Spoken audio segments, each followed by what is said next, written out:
Welcome back to my channel. Today, me and my friend Max are here. We were arguing about the Five Nights at Freddy's books and stuff like that.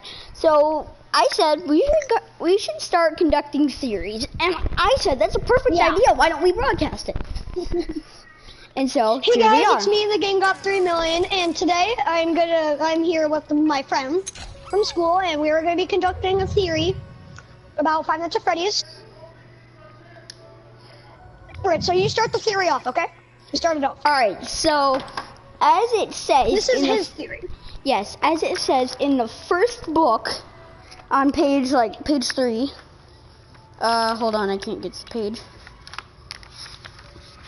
Alright, here we go. This is a horrible way to start our first theory video. I can't find it. 10 years ago, they'd been best friends, and then it happened, and everything ended, at least for Charlie. She hadn't seen any of them since she was 7 years old. Now, Max, share the end of part 3, because he pre-ordered it. Share it. At the end of the third book, it says, I'm going to read the entire paragraph. A warm gust of wind rolled over the cemetery as they walked away together. The trees rustled and a rush of leaves blew across the stones, sticking to some. Beneath the telephone pole, the grass rolled with waves, brushing against the two stones that sat together in the setting sun. The first was Henry's. The other read, Beloved Daughter Charlotte Emily, 1980 to 1983. That means that Charlie died when she was 3 years old, but she had lived to be like 17? We don't, yeah. But as it clearly states at the end of the second book, The Twisted Ones, I'm going to read the whole page. Marla shook her head. She leaped up and turned, calling from the seat, Charlie! She ran for the door, and Jessica was quick on her heels, crying out after her. They rushed to the doorway to meet her just as she walked in. John stayed where he was, craning his neck to see the door. Artie seemed confused. His mouth opened slightly and his brow furrowed. John watched for a steady moment, then turned away decisively,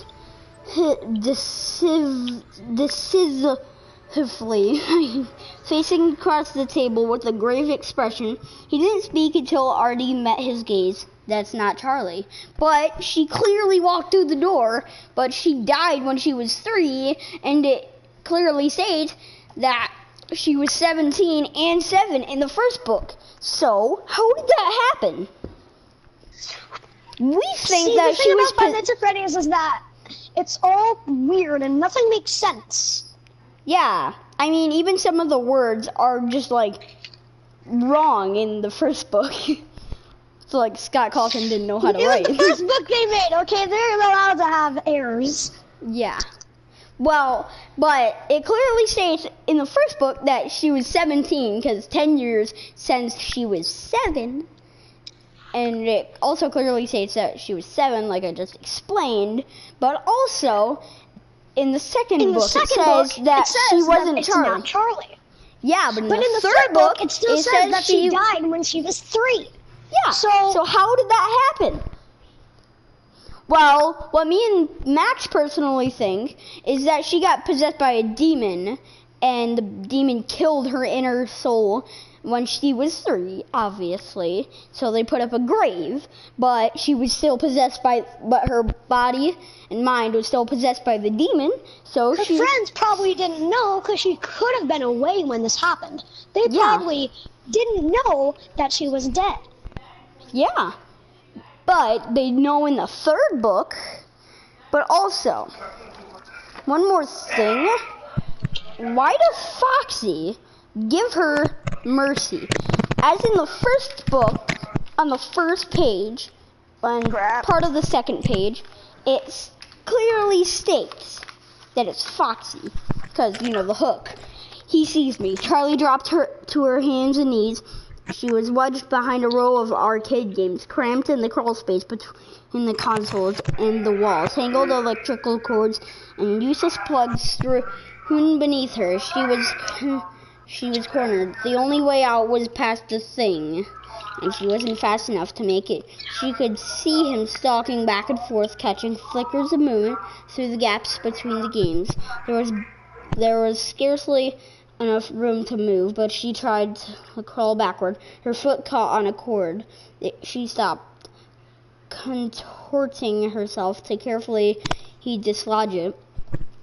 She heard the clash of metal on metal, and the farthest console rocked back against the wall. He hit it again, shattering the display, then attacked the next, crashing them again. Hence the crashing against them almost rhythmically, tearing through the machinery, coming closer. I have to get out. I have to. The panic thought was of no help. There was no way out. Her arm ached, and he wanted to sob out loud. Blood soaked through the tattered bandages, and it seemed as though she could feel it draining out of her as though she could feel it draining out of her.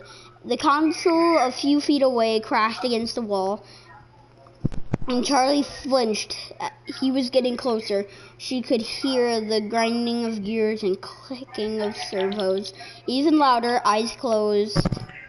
She could still see the way he looked at her, see the matted fur and the exposed metal beneath the synthetic flesh. Hold on! Suddenly, the console in front of her was wrenched away. It toppled over, thrown down like a toy. The power cords beneath her hands and knees were yanked away. Charlie slipped, almost falling. She caught herself and looked up just in time to see the downward swing of a hook. So it's Foxy. Yeah, but in what that, the heck are you even reading? She's even in 17. We're making a theory video. Oh wait, I have another theory to connect to this. If you guys have seen the Ultimate Custom Night, Rockstar Foxy, if you hit his parrot, he can kill you or he will give you mercy and give you something. Yeah, but why did Foxy give her why did Foxy give her mercy? Theory. Wait, I'm not done yet. I have another theory though. The third book came out one day before the Ultimate Custom Night did. So, answer me this. Foxy decided not to being more merciful before anything had even happened. Before, really, I forgot. Never mind. Anyways, back to your theory. Yeah, so why did Foxy give her mercy then, but not now? Because in the third book, Foxy kills her, right? Yeah. And, well, he can give you mercy or no mercy in the ultimate custom night. Well, why does that happen? As well as why does everybody think that it's Bonnie and Foxy together? Have you guys seen the crazy ending? Also, well as what happened that was going to be in the Ultimate Custom Night. Also, what happened to the purple guy, aka Charlie's father? Okay. Like, as we clearly see that Ennard is, like, going inside of his house in the secret ending of the, Fnaf 5 sister location. But what happens to him in the books? Nobody knows. So Scott Coulson, I think you need to make a lot of things happen in the fourth book. Like, honestly. But wait, CJ. Yeah? This was the last book. The third book was the last one. Yeah, but he needs to make another one. And knowing Scott Coulson, though, he probably won't make another one. Considering people know Scott Coulson by now, they're like, oh, he's probably gonna make another one. He's not gonna. Yeah, but at the same time, I have another theory about all of the names combined. But wait, can I tell you my theory? Can Can I do my name theory first? Well, my theory kind of has some leaking and stuff. My theory leaks something. So yeah, mine does too. Alright, you just do my yours theory. first. So in the book, when Foxy kills Charlie, I'm pretty sure. Let me find the page. You don't need to read it. Everyone believes you. But right here, it says, you win some, you lose some. In the Ultimate Custom Night, if you click the parrot, sometimes when he's gonna kill you, he'll say, you win some, you lose some. Yeah, the third book kind of leaked some stuff.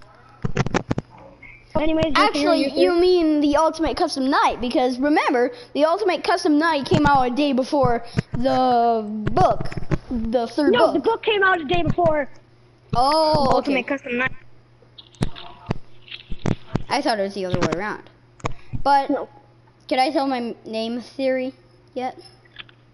Yeah, go ahead. Alright, so, as you know, the titles are, in all three Five Nights at Freddy's books, The Silver Eyes, The Twisted Ones, and The Fourth Closet. You guys all know that, right? If you don't, well, that's their names. Well, I figured out a theory that adds some words, but it makes perfect sense if you think about it. The ones who twisted the silver eyes in the fourth closet. Like, he has to make another book about, like, purple guy. Like, there's no way he can't. Like, it's perfect. It makes loads of sense. Like, it's perfect as well. Like, he needs to make a book about, like, the ones. Like, he needs to make a fourth book. It's the ones. He's gonna call the book The Ones, because the ones who twisted the silver eyes in the fourth closet. Well, I think also, that's one all more the series thing. we have today. Wait, one more thing. One more thing. Max, you know how on the cover and the back cover of the Silver Eyes it's Freddy? And the same thing, but with the second book, it's Bonnie. So, who is on the third book? Chica? No, actually. On the third book, we actually have some other variation of Funtime Freddy. But instead of the cheeks being pink and stuff, the muzzle or gray and the cheeks are also black. So it's like animatronic. Nightmare. So it's like Nightmare Funtime Freddy. Funtime Freddy. Yeah. Wait, no, it's like Nightmare Fun. No, it's like Nightmare Twisted Funtime Freddy, right? Yeah. Mostly, yeah. I thought it would be Chica. That way, if he did make a fourth book, it would have to be Foxy, because you know, Freddy, Bonnie, Chica, and Foxy. You know, but then the fifth book would have to be Golden Freddy. And that would be. Then he'd have to make a fifth one, and that'd be Golden Freddy. Yeah, but at the same time, back to the name theory.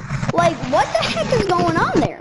Like, nobody knows. Like, Scott Cawthon just thinks he can go around making cool names for his books, like The Silver Eyes, The Twisted Ones, and The Fourth Closet. But really, he has a secret meaning of all of them. The ones who twisted the Silver Eyes in the Fourth Closet. And nobody knew that until, like, I figured it out. I think, I'm not sure. But, like, well, I think that's all the theories we have today. Actually, it's not. I have another theory, okay? It's about John. This is the last theory, guys. Trust me. Yeah, it's about John. Like, why does he disrespect Charlie, and how does he know that it's not Charlie? Like, is John like another animatronic that knew that whoever possessed Charlie would like come through there and like know that the other demon animatronic thing that possessed John was there. Can I say something? Yeah, go ahead. So have you seen the third book yet? No, I only have the first and the second. So the first 2 pages and half of the third one is all recapping what already happened. And then, get this. What? His heart racing. The laughter went on, following him out of the dream. The first dream.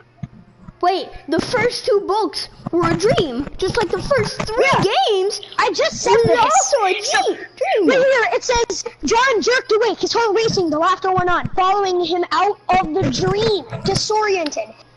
Wanted out of the room.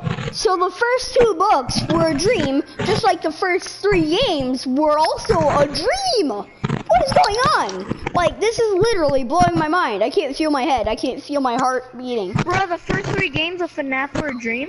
Yeah, because in the 4th one... Anyways, that's all the theories we got. Oh my god, Wait, that makes a lot of sense. Wait, just a quick shout out to Game Theory. Game Theory. Because he Remember, also has a it's dream just a theory, a book theory. Thanks for watching. Yeah, but he also has the dream theory about like all the games being a dream except for 4. Because honestly, that one's called like, Nightmares and yeah, Nightmare. But also, we're gonna give as a you special thanks to explore Matt Pat for helping us with this video, giving us shout out to Game That's a Theory. lot of- Shout out to Game Theory, Film Theory, and whatever. And one more thing. In his dream theory, like Golden Freddy is represented by a character on a TV show, but all the animatronics are represented by. Well, all the toy animatronics are represented by toys. And now, all of the normal animatronics in the first game are represented by none other than the plushes. But that's all in the minigame. But still, like, what about the 3rd animatronics? Like, what about Springtrap and Phantoms? Well, I don't know that. But still, Matt Pat's dream theory is really good. And it makes a lot of sense. So, you know, like... It'll make sense if you think about it. So anyways, that's gonna be it for today. Like and subscribe. Shout out to Matt Pat, aka Game Theory. Go sub to him, and he has loads of subs. And you know, by the way, have a guys, you wonderful should day. definitely go get Five Nights at Freddy's Silver Eyes. Just